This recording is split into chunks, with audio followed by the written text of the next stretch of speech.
Hello, my name is Dante Renee, and welcome to the 10 Room Bizarro YouTube page where I talk about films that I believe need to be talked about more. Like tonight's film. This is the film 20 Questions, which I believe, if I saw in the closing credits, was from 1988, but it didn't get officially released as per IMDb until 2017, I believe. And this is included, it's a short film, a 60-minute film included on the special features of Disconnected, put out by Vinegar Syndrome, DVD and Blu-ray. One of the special features is the film 20 Questions, which is directed by Gorman, Bechard, who did Disconnected as well as Psychos in Love, which Vinegar Syndrome has also put out. You can see that I did a video already for Disconnected. I absolutely adore this film, and I also adore Psychos in Love. And Vinegar Syndrome exposed me to Disconnected, and this release exposed me to the film 20 Questions, which we're looking at right now. 20 Questions is an extremely unique film experience, especially in light of the fact that it was done in the 80s. And watching it now in 2017 and thinking how much this film applies to today, but not just to today, to life in general. It's listed as a documentary on IMDb. And yes, it definitely has a documentary vibe to it, but it is beyond that. And into another realm at the same time. The band U2 did a tour, I believe it's called Zoo TV. And the Zoo TV tour was for their album Achtung Baby, and I think also the album, was it called Zooropa, I believe? It had the song Lemon on it and the like. And this tour, the Zoo TV tour, their whole backdrop of the stage was television sets, and actually Bono had this thing where he had a remote control and he could switch stations depending on the state he was in, the country he was in, or in general all over the world. And it was this huge multimedia experience where throughout the show the television screens were flashing different words and different images and news broadcasts. And there was also, as part of the concert experience, audience members could go to kind of a tent out in the stadium wherever the band was playing, and it would be like a confessional of sorts where they could go into this room and confess things. And I believe U2 would show some of those confessions on the backdrop. Why am I sharing this about U2, the Zoo TV tour? Because this movie 20 Questions reminded me a lot of that in some regards. Now, I have to say something else here. The interesting thing is that if this film was actually copyrighted 1988, which I believe it was, the interesting thing is that there was actually a board game out in 1988 called 20 Questions. I never played it. I don't remember playing it. But about the same year. I don't know how much the game would relate to this film, but I will tell you, this is a movie that starts off with the ad that was used to draw this group of people in. One by one, a person would sit in a chair with I believe 3 TV sets around them and 20 index cards on a table in front of them, numbered 1 through 20, and they flip it over and there's a question and they answer the question. I believe each person is locked in this room for 11 minutes. And you push play on this film, you start to watch it, and you start to think, I didn't know how long the movie was going to be. I thought maybe, I don't know, short film, 15 minutes, maybe, 20 minutes. And the movie starts, and you're kind of getting this grasp on what you're experiencing, okay? These people are going to answer questions. How many people are there? How many people are there? You see the person introduce themselves and so on and so forth. How many people are going to, do this? And you start to watch, and what you thought this was going to be interesting in its own right, you know, a form of early reality TV documentary in some form or fashion. What you thought this was going to be, slowly you get completely sucked into this experience, based on each real life person in this room. Now, this film encompasses each person's world. And what's very interesting here is that, of course, each person is going to have a different experience in this room with answering these questions. In their answers, the way they answer the questions, the way they interact with the camera, because there's nobody in the room with them filming. The camera, I guess, is just there. And so they're alone in the room, which is a very interesting experience. I found myself thinking when this movie began, how much different the movie would be if there was a person behind the camera asking each one of these questions. You see, the difference there is that if there was a person, it wouldn't have the confessional, raw vibe that 20 Questions has. The fact that these people are alone in a room with themselves and these questions, and TV screens, one TV screen showing kind of an alternate angle of the person sitting there. They can see themselves, you know. And then another TV screen on the top showing some footage, actually, I believe, of Disconnected, as well as some news, some infomercials, maybe some preachers. You have like nudity on there, some sex scenes, some panties, some butts. And then on the bottom TV, you have just words. Everything from anus to, I think there was Killer Bimbo. This is telling you a lot about me. These are the ones I remember. But then you had a lot of just regular words like mom, dad, very interesting things going on here. And they're left alone with these questions. And these 20 questions can run the gamut from what was your saddest day in your life, what was your most embarrassing moment, to some very interesting non-questions, in a way. Like, you know, just fur coats or anal sex. And then some other questions that were loaded. And what I mean by loaded is assuming that the person is that way, or has done, or does that, or feels that way. For example, there was a question, why do you litter? Not do you litter, it's why do you litter? Your favorite racial slur. That one in particular was very, very interesting. They all were, okay, but wow. It was shockingly interesting, actually. You know, how do you get high, I think was another one.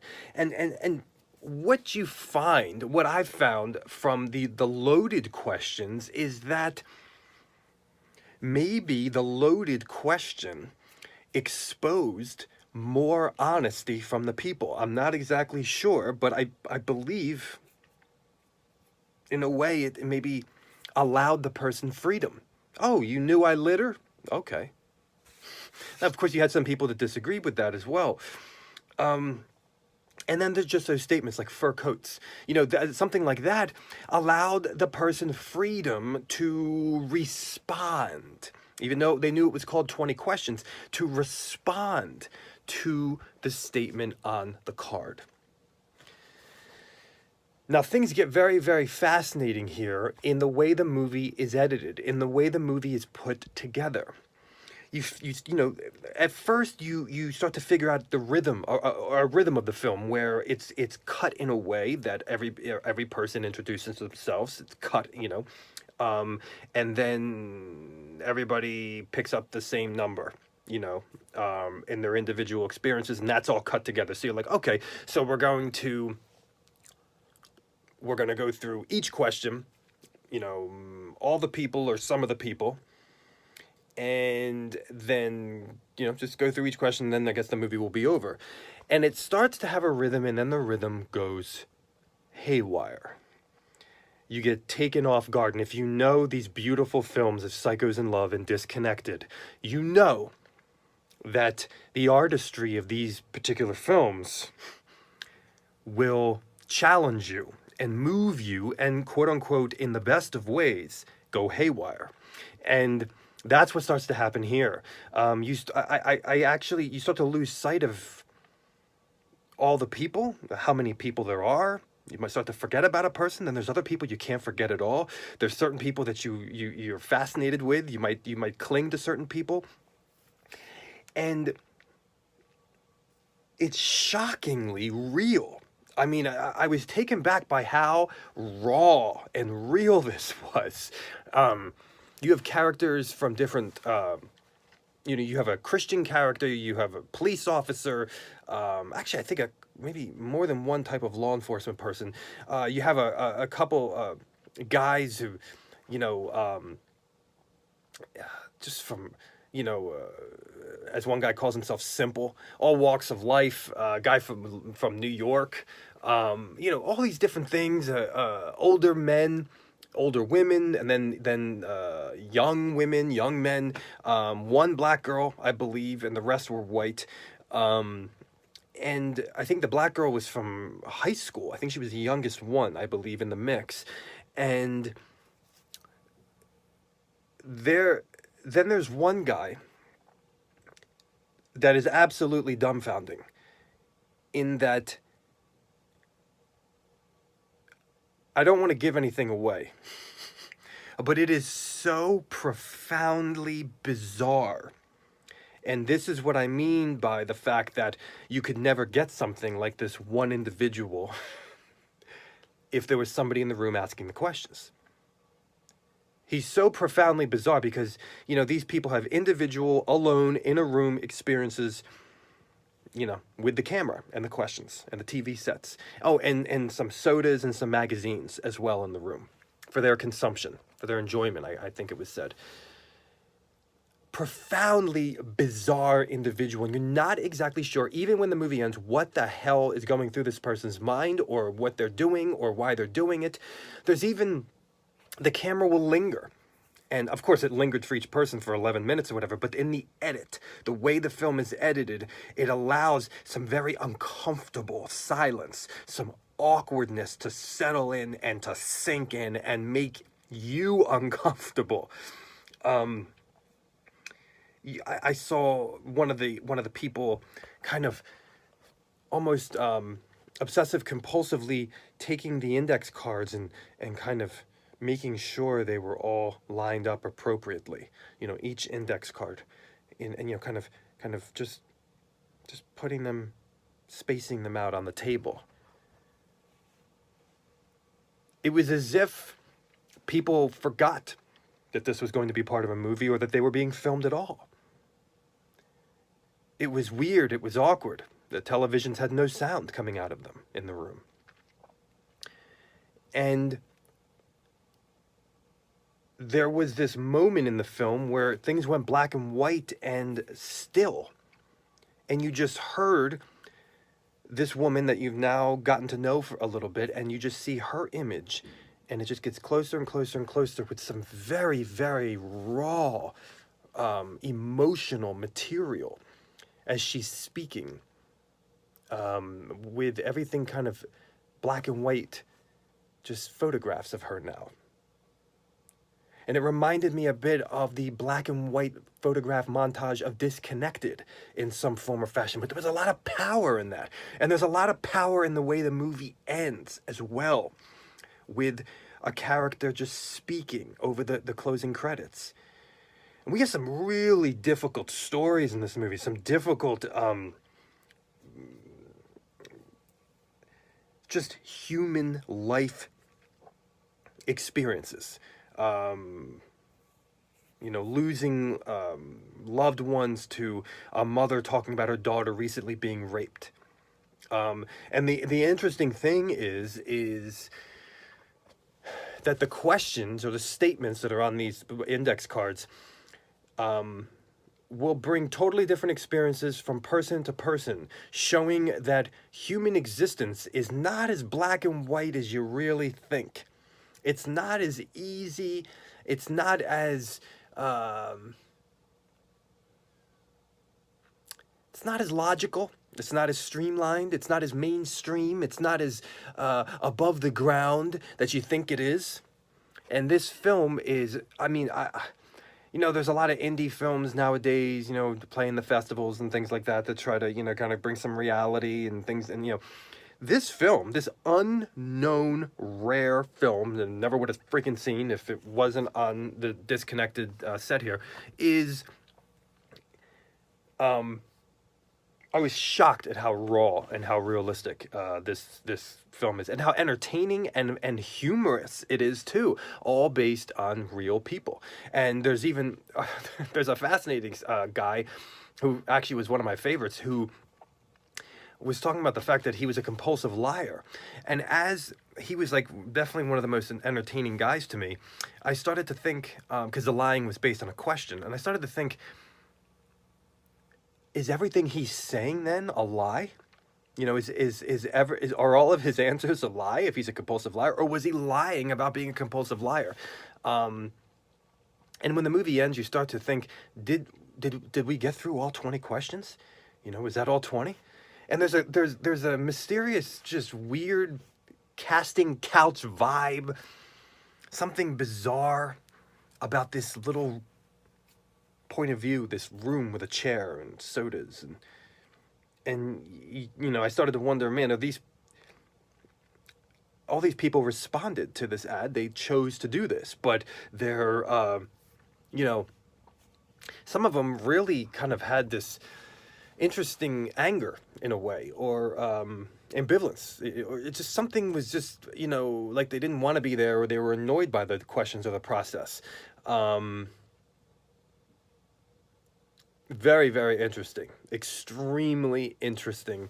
This is well beyond just a special feature. I mean, this is a movie that needs to be talked about, and that's why I'm talking about it here on the 10 Room Bizarro page. 20 Questions is a fascinating film. I gotta be honest, I don't think I've ever seen anything like it before. And it is artistic. It's raw. It's extremely simple, yet it's extremely complex, and it's very engaging, very entertaining, and a bit unnerving and disturbing and dark and hard to swallow a little bit as well. Wow.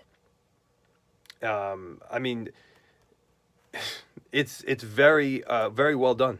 Very, very well done, and you have nudity in here from one of the television screens, and you have you know, nudity in the dialogue, so to speak. Okay, when's the last time you saw people sitting in a room just answering questions be something that was a stylistic journey cinematically?